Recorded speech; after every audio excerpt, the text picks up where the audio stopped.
네, 안녕하십니까. 반갑습니다. 자, 지금 제 앞에 이렇게 50mm 렌즈가 있어요. 소니에서 그 55mm 렌즈라는 게 있잖아요. 근데 왜 그걸 안 사고 이걸 샀을까?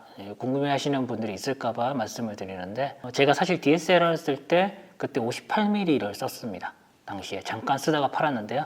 이게 확실히 그런 게 있어요. 50mm 제가 생각하고 있고, 그리고 이때까지 제가 계속 경험을 해왔던 50mm의 그런 느낌과는 조금 괴리감이 있더라고요. 그러니까 취향 차이죠. 어떻게 보면 그 58mm가 안 좋다는 게 아니라 제가 생각하는 그런 느낌이 안 나와서 저는 50mm로 갔다는 거예요. 그래서 소니에서 55mm가 상당히 인기가 많고 좋은 렌즈인 건 알겠는데, 기본적으로 제가 생각하는 느낌과는 조금 괴리감이 있다 보니까 구입을 해도 아무래도 50mm보다는 좀 많이 쓰지 않을 것 같더라고요. 일단 첫 번째로 50mm를 쓰면 좋은 부분들이 있습니다. 일단 저번에 풍경사진 이야기를 드렸죠. 70-200 할 때. 그때 제가 말씀드린 부분이 광각 계열의 렌즈 하나랑 1635, 1224 이런 거랑 그 다음에 70-200 이런 렌즈 요거 두 개만 있으면 어지간한 풍경은 다 찍을 수 있다라고 제가 말씀을 드리지 않았습니까? 상당히 뛰어난 품질로 말이죠. 근데 이제 그 사이 구간에 비는 화각이 있어요. 그죠? 50mm죠. 그래서 1635라고 하면은 그 50mm가 좀 비는 구간이 되어버리고, 그리고 때로는 풍경 사진을 찍을 때도 좀 얕은 심도로 찍고 싶은 사진들이 분명히 있고, 그리고 50mm가 보여주는 그 사실적인 원근 있죠. 그런 부분들을 좀 묘사를 좀 해보고 싶은 경우도 있거든요. 그래서 이제 그런 경우에 중간에 50mm를 넣을 수가 있는데, 여기서 이제 장점이 나오는 거예요.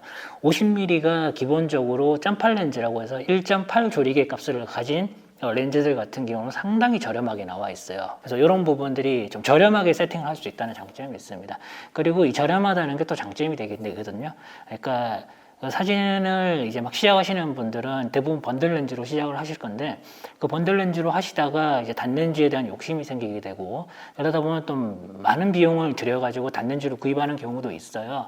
근데 50mm 1.8 렌즈가 가격이 상당히 저렴하기 때문에 낮은 가격대에서도 한번 경험해 볼 수 있는 그런 단렌즈이기 때문에 저렴한 가격으로 단렌즈를 한번 경험해 볼 수 있다. 이런 부분들로 장점이고, 그리고 무엇보다도 이 가격이 싸다는 것은 그만큼 많은 기회를 제공하는 거거든요. 이게 무슨 말이냐면은, 이제 50mm 렌즈 같은 경우가 많은 분들이 아시다시피 표준 화각이라고 알고 있고, 네, 저도 그렇게 생각합니다.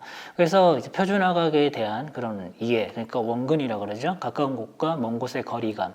이 거리감이 사람이 보는 거리감과 가장 유사한 화각대이기 때문에 50mm 렌즈를 표준 화각이라고 부르게 되는데, 이 50mm 렌즈를 쓰시게 되면 사실적인 묘사를 가진 사진을 일단 찍으려고 연습을 할 수 있고요. 초점 거리에 따른 이 화각을 기준을 잡을 수가 있어요. 그러니까 이렇게 50mm 렌즈는 한 요 정도, 그 다음에 85mm는 한 요 정도 앞으로 가거나 뒤로 가거나, 35mm는 앞으로 이 정도, 뒤로 이 정도, 이런, 그러니까 되게 부정확한 것 같아요. 되게 부정확할 수 있는데 되게 정확한 게 있거든요. 이게 뭐냐면 사람의 감입니다. 이런 감이 올라가게 돼요. 사진을 찍는 감 자체가. 그렇기 때문에 이제 사진을 입문하시는 분들은 상당히 저렴한 가격으로 50mm 렌즈를 가지고 연습을 해보시게 되면 사진에 대한 감을 좀 잡으실 수가 있어요. 초점거리라든지 화각에 대한 그런 부분들 말이죠. 그리고 이제 사실적인 묘사라고 아까 말씀을 드렸는데, 뭐 골목 사진이라든지 어떤 길, 거리를 거닐면서 사진을 찍을 때도 마찬가지입니다. 확실히 이제 사실적인 원근을 가지고 있다 보니까 너무 과장이 되어버리면은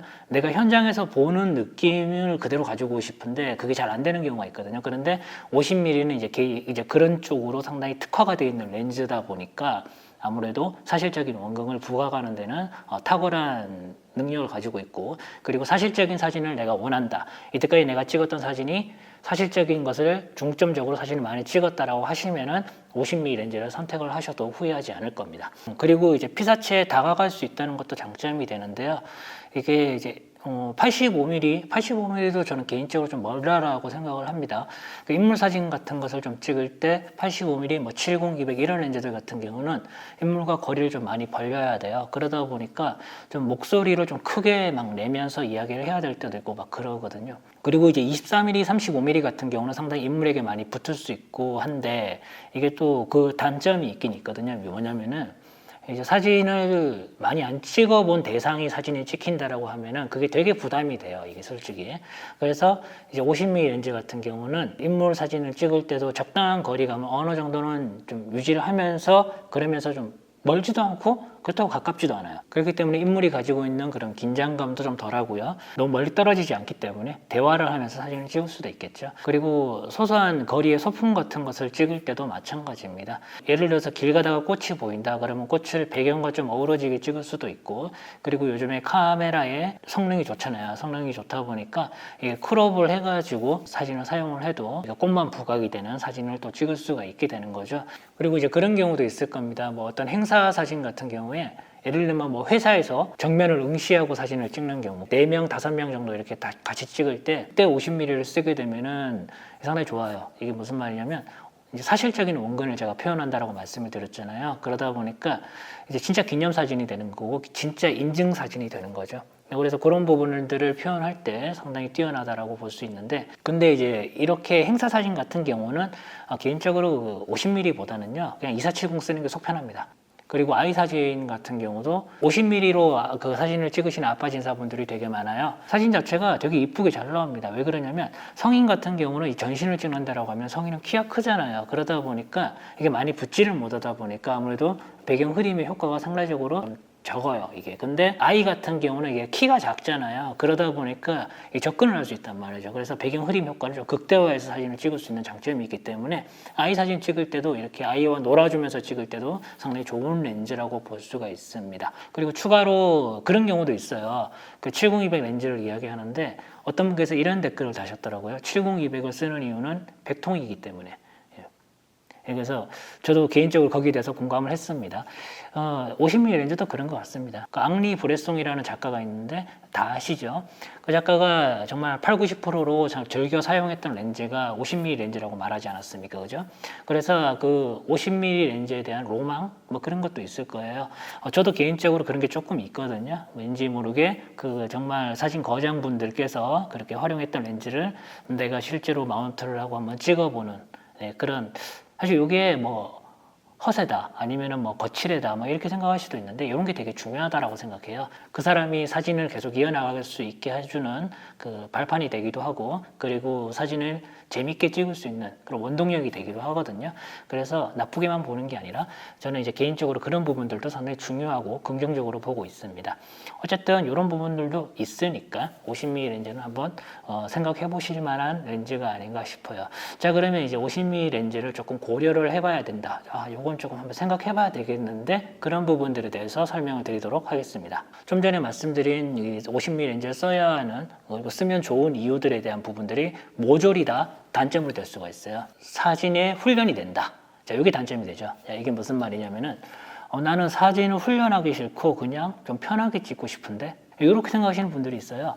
뭐 이건 나쁜 건 아니에요. 그 사람이 그런 스타일을 좋아하시니까, 그죠? 그래서 그렇게 조금 손쉽고 좀 가볍게 좀 찍으시려고 하시거나 생각하시는 분들에게는 50mm 렌즈보다는 35mm가 좀 나을 거예요. 그런 경우에는. 왜 그러냐면은 이쪽에 벽이 있거든요. 근데 이런 벽을 만약에 내가 찍을 거다라고 했을 때 이 벽 자체가 어느 한쪽이 이렇게 뒤로 밀려서 이렇게 들어갑니다. 이게 사진이 50mm 렌즈가 이래요. 그러니까 LCD 창에서는 이게 잘 안 보일 수가 있거든요. 그런데 컴퓨터로 가지고 오면 사진 망쳤네. 이런 경우가 훈련이 안 돼 있고 그 촬영지에서 사진을 찍고 꼼꼼하게 확인을 안 하면은 바로 눈에 들어오는 경우가 많아요, 실제로. 하물며 사진을 좀 찍은 사람들은 이제 그런 부분들이 문제라는 것 정도는 또 인식을 하는데, 사진을 이제 막 시작하시는 분들은 그런 부분들이 잘못된 건지 잘 된 건지조차도 모르고 그냥 넘어가시는 경우도 있거든요. 그래서 여기 이제 단점이 되는 거죠. 조금 훈련을 좀 해야 되는 렌즈고, 그리고 사진을 찍고 상당히 좀 꼼꼼하게 봐야 되는 그런 렌즈라고 볼 수 있기 때문에 요거는 사진을 좀 쉽게 찍으려고 하시는 분들에게는 조금 적합하지 않은 그런 렌즈가 아닌가 싶습니다. 물론 이제 못 찍는 건 아니죠. 그렇지만 다른 렌즈들에 비해서는 조금 적합하지 않다. 차라리 좀 쉽게 찍고 좀 편하게 찍고 싶으시다면 한 35mm가 더 좋은 선택이 될 수가 있습니다. 왜 그러냐면 이제 35mm 같은 경우는 LCD 화면에서 이렇게 왜곡이라든지 이런 게 다 보이잖아요. 눈이 훤하게. 그래서 이제 제가 그렇게 말씀을 드린다고 생각하시면 되겠고요. 그리고 이제 50mm 렌즈 하나 가지고 원바디 원 렌즈 하나만 가지고 딱 이렇게 사진을 찍겠다, 이렇게 생각하시는 분도 있거든요. 할 수는 있고, 그리고 실제로 그렇게 작품 활동을 하고 계시는 작가분들도 되게 많아요. 50mm 렌즈 하나만 가지고 말이죠. 그런데 아마 조금 후회하실 수도 있어요. 그렇게 이제 목적을 가지고 50mm를 한 번도 사용해보지 않은 상태에서 그렇게 딱 구입하면은 분명히 후회할 수도 있습니다. 그래서 하나의 렌즈만 사용한다고 하면은 저는 개인적으로 말씀드리고 싶은 건 24mm, 28mm, 35mm 요거 3개 정도가 딱 적당하다라고 생각합니다. 그래서 50mm 렌즈 하나만 가지고는 조금 찍기가 힘든 경우가 있어요. 그리고 화각이 이제 인물에게 다가갈 수 있다 이런 부분도 아까 장점으로 말씀을 드렸잖아요. 이게 애매하다는 거죠. 쉽게 말하면. 그러니까 70, 200 같은 경우는 정말 멀어져야 돼요. 그죠? 그리고 24mm, 35mm 같은 경우는 좀 많이 붙어야 되죠. 또 50mm는 이게 이제 조금 떨어져서 찍을 수 있다는 장점이 있는데 어떤 부분에서 애매하냐면은 화각이죠. 이게 50mm로 찍어 보시게 되면 생각보다 화각이 그렇게 넓지 않다는 것을 알게 될 겁니다. 그래서 대표적으로 카페 같은 데 가서 여러분들이 인물 사진을 찍는다고 했을 때 촬영자와 그 찍힌 대상 인물이죠. 그 인물과의 거리가 불과 뭐 길어봤자 70cm, 80cm 밖에 안 되거든요. 이제 그 정도 거리에서 50mm 렌즈를 딱 찍어버리게 되면 인물밖에 안 나와요. 배경이 이렇게 좀 나오긴 하는데 이제 그렇게 막 이제 카페의 그런 조명들 이런 거 보케 모양 이런 것까지 좀 살려가지고 분위기까지 좀 살려가지고 찍기에는 힘들어요. 그런 경우에는 차라리 24mm, 차라리 35mm가 더 낫습니다. 즉 쉽게 말해서 좁은 실내에서 이게 뭐 전신 촬영을 하겠다 이런 경우도 되게 힘들고요. 그리고 그 렌탈 스튜디오죠. 그 렌탈 스튜디오 같은데 빌리셔가지고 사진을 찍을 때도 마찬가지예요. 50mm로 가서 찍어보면은 생각보다 화각이 답답하다라는 것을 느끼게 될 거예요, 이게. 그 인테리어까지 다 돼 있는데 그 다 돼 있는 것까지 같이 살려서 찍고 싶은데 그게 잘 안 되는 경우가 많거든요. 그래서 그 카메라 하나에 그 렌즈 하나만 딱 고정해서 사용하겠다라고 하면은 활용 범위만 놓고 봤을 때는 전 개인적으로 35mm를 제일 추천합니다. 그리고 이제 개성이 없죠, 무엇보다도. 그래서 개인적으로 저는 이 렌즈를 사실적인 부분에 포커스를 계속 이렇게 이야기를 해드리는 이유가 이것 때문이거든요. 개성이 없어요. 그러니까 광각처럼 원근을 이용해서 뭐 다리가 길어져 보이게 효과를 내긴다거나 아니면은 좀 역동성이 느껴지는 그런 사진을 찍겠다거나 그런 것도 안 되고, 그 화각이 좁다 보니까 광각에 비해서 넓은 장면을 찍을 수도 없어요.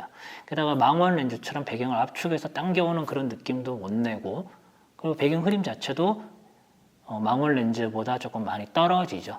그러다 보니까 아무래도 이게 조금 그런 데서 한계가 있습니다. 이게. 그리고 아이 사진 같은 것을 좀 찍으시는 분들도 마찬가지인데요.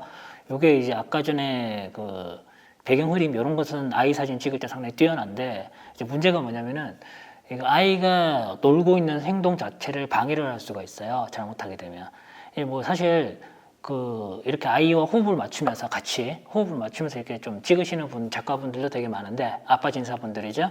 그런 분들도 되게 많고, 정말 좋은 사진을 찍고 있는데, 나는 정말 아이가 노는 장면 그대로를 이번에 한번 찍어보고 싶다라고 했을 때는 그게 또 안 된다는 거죠. 좀 많이 붙어야 되다 보니까. 그래서 이것도 조금 한번 생각해 봐야 되지 않을까 싶습니다. 자, 이제 이렇게만 말씀드리면 참 50mm 렌즈는 생각보다 별론데? 제 사람 얘기 들어보니까 막 35mm가 더 좋은 것 같아. 35mm 살까? 또 고민이 될 거예요. 근데 누가 저한테 이제 딱 질문을 하잖아요.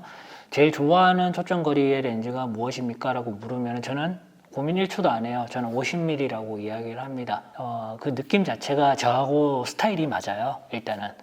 스타일 좀 과하게 좀 많이 보이지도 않고, 그리고 적당히 이렇게 보여주고 프레임 자체를 이렇게 사각형으로 딱 보여주는 거, 진짜 사진 같은 느낌이 들어요. 이게 말로 어떻게 표현을 할 수는 없겠죠. 확실히 50mm 렌즈가 보여주는 그 사실적인 부분, 진짜 사진 같은 느낌, 저는 그게 정말 마음에 들거든요. 그래서 50mm 렌즈를 지금도 제일 좋아하고 쓰든 안 쓰든 가지고 있는 그 렌즈가 바로 50mm 렌즈입니다. 그 느낌을 보고 구입하세요. 사실적인 묘사를 나는 좋아해. 그러면 50mm. 그보다 좀 더 활용 범위가 넓은 렌즈를 원해. 그럼 35mm, 24mm가 되는 거죠.